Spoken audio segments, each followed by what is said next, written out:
Hello guys, welcome to Christian Times. അപ്പോൾ നമ്മുടെ Godzilla X Kong the new empire ഇനി റിലീസാകാൻ കുറച്ച് ദിവസങ്ങളേ ഉള്ളൂ. അപ്പം ഇതുമായി ബന്ധപ്പെട്ട് ഇപ്പം ചില ടീസറൊക്കെ വന്നിട്ടുണ്ട്. സോ അതിൻ്റെ ഒരു ബ്രേക്ക് ഡൗൺ ആണ് നമ്മൾ നോക്കാൻ പോകുന്നത്.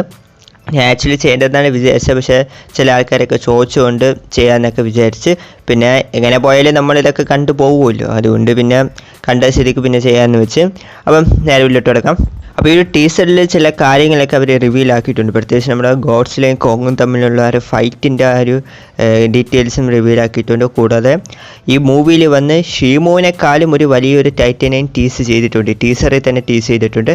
അത് ഏത് ടൈറ്റനെന്ന് നമുക്ക് ഈ വീഡിയോയിൽ നോക്കാം. ഫസ്റ്റ് തന്നെ നമുക്ക് ആ ഒരു ഫൈറ്റിലോട്ട് കിടക്കാം. സോ ഇതിൽ വന്ന് കോങ്ങും ഗോഡ്സിലയും തമ്മിലുള്ള ഫൈറ്റ് ആ ഒരു പിരമിഡിൻ്റെ അവിടെ നടക്കുന്നതായിട്ടാണ് കാണിച്ചിട്ടുള്ളത്.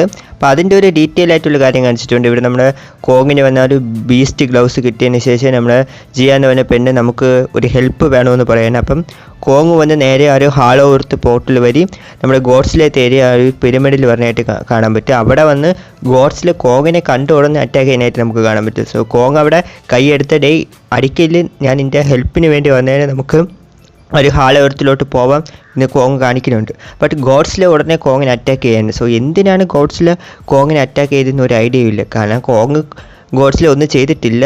സോ മേ ബി നമ്മുടെ ഗോഡ്സിലെ ഭയങ്കര ദേഷ്യത്തിലിരിക്കുകയായിരിക്കും ഈ സമയം. കാരണം ഗോഡ്സിലെ വന്ന് ആ ഒരു ക്രിസ്റ്റലിൽ നിന്ന് ആരെ വെളിയിൽ കൊണ്ടുവന്നിട്ടുണ്ട്. അല്ലെങ്കിൽ നമ്മുടെ ഷീമോ ആയിരിക്കാം ഡിഫീറ്റ് ചെയ്ത ക്രിസ്റ്റലാക്കിയത്. സോ അങ്ങനെ ആയിരിക്കും. അപ്പോൾ ആ ഒരു ദേഷ്യത്തിലായിരിക്കും ചിലപ്പം ഗോഡ്സിലെ വന്ന് കോങ്ങിനെ അടിച്ചെന്നാണ് തോന്നുന്നത്. ബട്ട് എന്തായാലും ഇവർ അടി കോംപ്രമൈസ് ആവും. ഓക്കെ, പിന്നെ രണ്ടുപേരും കൂടെ ഒരുമിച്ച് ആ ഒരു ഹാളോരത്തിലോട്ട് പോകുന്നുണ്ട്. ഓക്കെ, അതെന്താ നടക്കുന്ന കാര്യം തന്നെ. ബട്ട് എന്തായാലും ഒരു ചെറിയ ഫൈറ്റ് തുടക്കത്തിൽ എന്തായാലും ഇവർക്കിടയിൽ കാണും. പിന്നെ ചില ആൾക്കാർക്ക് ഒരു ഡൗട്ട് വരാൻ ചാൻസസ് ഉണ്ട്. ഈ ഒരു മൂവിയിൽ വന്ന് നമ്മുടെ കോങ് ആ ഒരു ബീസ്റ്റ് ഗ്ലൗസ് മാത്രമായിരിക്കും ഉപയോഗിക്കാൻ പോകുന്നത്, മറ്റേ ബാറ്റിൽ ആക്സ് യൂസ് ചെയ്യൂലേ എന്ന് വിചാരിക്കുന്നുണ്ട്. ആക്ച്വലി രണ്ടും ഉപയോഗിക്കും. കാരണം ഒരു പിക്ചർ വന്നിട്ടുണ്ട്. അതിൽ വന്ന് നമ്മുടെ കോങ്ങിൻ്റെ തോളിലായിട്ട് ആ സൂക്കോ എന്ന് പറഞ്ഞാൽ അവൻ ഇരിക്കുന്നുണ്ട്. ബട്ട് അവിടെ നിങ്ങൾ നോക്കിയാൽ കോങ്ങിൻ്റെ കയ്യിൽ വന്ന് ബീസ്റ്റ് ഗ്ലൗസും ഉണ്ട്, കൂടാതെ ബാറ്റിൽ ആക്സും ഉണ്ട്. സോ രണ്ടും കോങ് യൂസ് ചെയ്യാൻ പോവുകയാണ്. ഉറപ്പായിട്ട് വേറെ ലെവലായിരിക്കും. പിന്നെ വന്ന് നമ്മുടെ ആ ഒരു ഷീമോൻ്റെ ഫുൾ ലുക്ക് കുറച്ചും കൂടെ റിവീൽ ചെയ്തിട്ടുണ്ട്. അതിൽ വന്ന് നമ്മുടെ ഗോഡ്സിലെ ഈ ഷീമോനെ തൂക്കിക്കൊണ്ട് പോകാനായിട്ട് നമുക്ക് കാണാൻ പറ്റും. സോ അവിടെ നിങ്ങൾക്ക് ആ സൈസ് ഡിഫറൻസ് അറിയാൻ പറ്റും. ഗോഡ്സിലേക്കാളും ഉണ്ട് ഷീമോക്ക്. കാരണം ഗോഡ്സിലയുടെ കൈ കൊണ്ട് ഗോഡ്സിലേക്ക് ഷീമോൻ്റെ കഴുത്ത് മൊത്തത്തിൽ പിടിക്കാൻ പറ്റിയിട്ടില്ല. അത്രയ്ക്കും വലിയ തലയാണ് ഷീമോനുള്ളത്.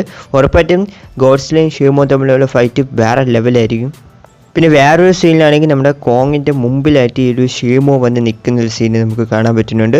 സോ അവിടെ വന്ന് ഈ ഷീമോ എത്രത്തോളം വലുതാണ് നമുക്ക് കാണാൻ പറ്റും. കാരണം കോങ്ങെ അതിൻ്റെ മുമ്പിൽ ചെറുതായിട്ടാണ് ഉള്ളത്. ഓക്കെ, സോ ഷീമോൻ്റെ മുമ്പിൽ ഒന്നുമേ അല്ല. അത്രയ്ക്ക് വലിയ സൈസിലാണ് ഷീമോ ഉള്ളത്. ഷീമോ ആണെങ്കിൽ കാലെടുത്തൊരു നെഞ്ചത്തൊന്ന് വെച്ചു കൊടുത്താൽ അവന് കോങ് തീരുന്നു. കാരണം അത്രയ്ക്കും ഭയങ്കരമായിട്ട് ഒരു ഷീമോ ഈ ഒരു സീന് കാണാൻ. ആക്ച്വലി ഒരു ട്വിറ്റർ യൂസറാണെങ്കിൽ ഇതൊന്ന് അനിമേറ്റഡ് ചെയ്തിട്ടുണ്ട്, 3D അനിമേറ്റ് ആയിട്ട് ചെയ്തിട്ടുണ്ട്.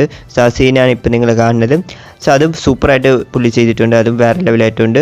അപ്പം അതുകൊണ്ട് ഷീമോ വന്ന് ഉറപ്പായിട്ട് ഭയങ്കരമായിട്ട് തന്നെ ഇരിക്കാൻ പോകും. ഈ സീന് തന്നെ വേറെ ലെവലായിട്ടുണ്ട്. കോങ് ഷീമോനെ നോക്കുന്നതും ആ സൈസ് ഡിഫറൻസും. സോ ഷീമോ എത്രത്തോളം ഭയങ്കരമായിരിക്കും നമുക്ക് ഈ സീൻ മനസ്സിലാക്കാൻ പറ്റും. സോ എന്താണ് ഇവിടെ നടക്കാൻ പോകുന്നത് നമുക്ക് വെയിറ്റ് ചെയ്ത് നോക്കാം. എന്തായാലും കോങ് രക്ഷപ്പെടും. ബട്ട് നമുക്ക് വെയിറ്റ് ചെയ്ത് നോക്കാം എങ്ങനെയായിരിക്കും കോങ് രക്ഷപ്പെടുന്നതെന്ന്. ഇനി ചില ആൾക്കാർക്ക് ഒരു ഡൗട്ട് വരാൻ ചാൻസസ് ഉണ്ട്. ഈ ഒരു മൂവിയിൽ ഷീമോ വല്ലാതെ മരിക്കാൻ ചാൻസ് ഉണ്ട് എന്ന്. എനിക്ക് തോന്നുന്നില്ല ഷീമോ മരിക്കുന്നു. ഉറപ്പായിട്ടും മരിക്കില്ല. കാരണം ഷീമോനെ വെച്ച് ഇനി എന്തായാലും അവർ ഇനി മൂവീസൊക്കെ പ്ലാൻ ചെയ്യും. കാരണം ഇപ്പോൾ ഗോഡ്സിലായാലും ഷീമോനെ കൊല്ലൂല എന്നാണ് എനിക്ക് തോന്നുന്നത്. കാരണം ഈ ലോകത്തിലെ ബാലൻസിന് ഷീമോനും ഒരു വലിയൊരു പങ്കുണ്ട്. കാരണം ഈ ഐസേജൊക്കെ കൺട്രോൾ ചെയ്യുന്നത് ഷീമോ ആണ്. സോ ഷീമോ മരിച്ചാൽ ഉറപ്പായിട്ടും ആ ഒരു ഐസേജുമായി ബന്ധപ്പെട്ട കാര്യങ്ങൾ ഔട്ട് ഓഫ് കൺട്രോൾ ആവും. ഓക്കെ, അത് ഉറപ്പായിട്ടും ഗോഡ്സിലെ ശ്രദ്ധിക്കും. അതുകൊണ്ട് തന്നെ ഷീമോനെ ഒരിക്കലും കൊല്ലൂല. അതെനിക്ക് എന്തായാലും ഏകദേശം നമുക്കത് ഉറപ്പിക്കാം. കാരണം ഷീമോ ആണ് ഐസേജ് മെയിനായിട്ട് കൺട്രോൾ ചെയ്യുന്നത്. അപ്പോൾ ഷീമോ എന്തായാലും ജീവനോട് ഇരുന്നേ പറ്റൂ, അല്ലെങ്കിൽ എല്ലാം കൂടെ ചളവാകും. ബട്ട് സ്കാർ കിങ് ചിലപ്പോൾ മരിക്കുമെന്നാണ് എനിക്ക് തോന്നുന്നത്. പക്ഷേ ഷീമോ മരിക്കാൻ ചാൻസ് ഇല്ല എന്നാണ് തോന്നുന്നത്. ഗോഡ്സിൽ ഒരിക്കലും അങ്ങനെ ചെയ്യൂലെന്നാണ് എൻ്റെ ഒരു വിശ്വാസം. എന്തായാലും വെയിറ്റ് ചെയ്ത് നോക്കാം.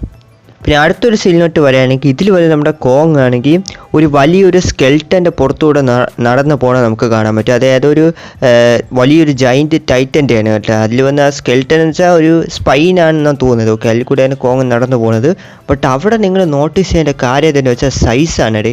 നമ്മുടെ കോങ് തന്നെ അതിൻ്റെ മുമ്പിൽ ഒരു കുട്ടി ഉറുമ്പിൻ്റെ അത്രയേ ഉള്ളൂ. അതായത് ഒരു മനുഷ്യൻ്റെ സൈസിലെ കോങ് ഉള്ളൂ. ആ സ്കെൽട്ടൺ അത്രയ്ക്ക് വലുതാണ്. അത് ഒരു ബ്രിഡ്ജായിട്ടാണ് അത് കിടക്കുന്നത്. സോ കോങ്ങിനേക്കാളും വലിയൊരു സ്കെൽട്ടനാണ് നമുക്ക് അവിടെ കാണാൻ പറ്റുക. അത് കോങ് പോലും ഒന്നുമല്ല അതിൻ്റെ മുമ്പിൽ. അപ്പോൾ ഇത് ഏത് ടൈറ്റൻ്റെ സ്കെൽട്ടനാണ് ഒരു ഐഡിയ ഇല്ല. ഇത് ഉറപ്പായിട്ടൊരു മെഗാ ടൈറ്റൻ്റെ സ്കെൽട്ടനാണ്. സോ ഇപ്പം ആൾറെഡി ഇപ്പോൾ ഒരു കാര്യം കൺഫേം ആയിട്ടുണ്ട്.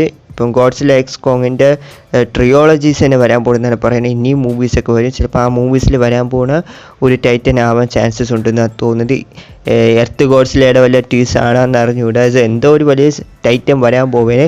ഇതൊക്കെ ഷ്യൂമോനെക്കാലൊക്കെ ഉണ്ട്. ഇത് ഏകദേശം 2000 അടിയോളം ഇതുണ്ട്. അപ്പോൾ ഇതിൻ്റെ ഫുൾ സൈസ് എങ്ങനെ ആയിരിക്കും എന്ന് ആലോചിച്ച് നോക്കും. നമ്മൾ ജസ്റ്റ് ഇതിൻ്റെ ഒരു സ്കെൽട്ടനാണ് കണ്ടത്. അപ്പോൾ ഇതിൻ്റെ ഫുൾ സൈസ് എത്ര ആയിരിക്കും?